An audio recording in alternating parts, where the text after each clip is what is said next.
Rice's son was shot and killed by police in Cleveland, Ohio, about 4 months after Eric Garner died. Tamir was just 12 years old.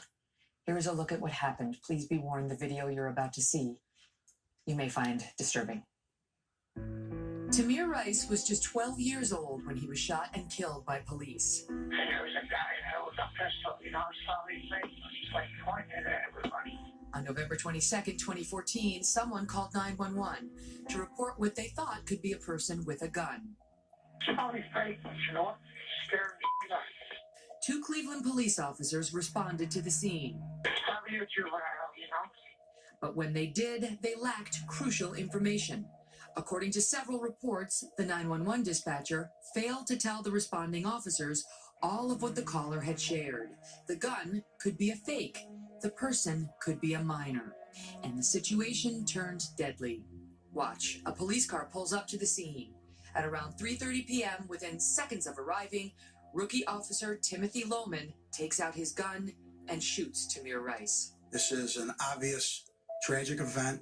3 commands were given to show your hands by Officer Lohman as he pulled up to the gazebo there. Rice died in a hospital the next day.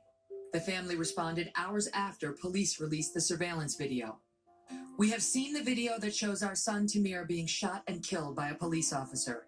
It is our belief that this situation could have been avoided. We thank the police for making the video public. We will await the results of their investigation. 1 year after Tamir's death, a grand jury considered whether the officers should be prosecuted. Based on the evidence they heard and the law as it applies to police use of deadly force, the grand jury declined to bring criminal charges against Cleveland police officers Timothy Lohman and Frank Garnbeck. That was also my recommendation and that of our office after reviewing the investigation and the law. Tamir's mother left to mourn an unthinkable loss. Tamir was a bright child. He had a promising future, and everybody just loved him. Tamir Rice's death sparked protests, with people asking how could this happen to a 12-year-old boy. The officers were immediately placed on paid administrative leave. Eventually, one was fired, though according to the Cleveland PD, it was not related to the shooting, and another was suspended for a time.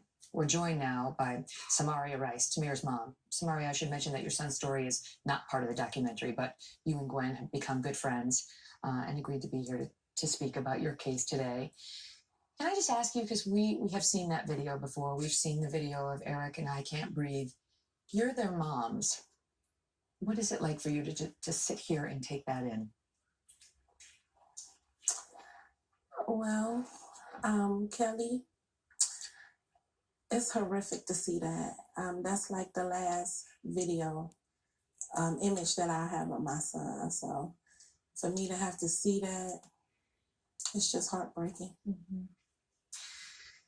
There is a real family behind each one of these cases that grieves and mourns. And as there is, I should mention, behind the police when they get murdered on the job and executed as tensions run high.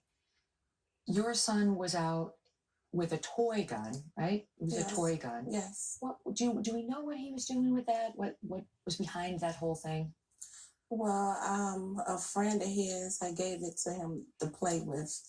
And that's what he was doing. He was playing. And it was within seconds that the police showed up that he was shot.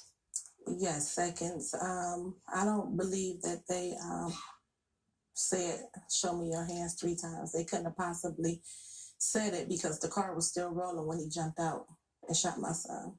Do we know why the information about, I think it's a toy gun, I think this is a juvenile, was not relayed to the police officers who showed up?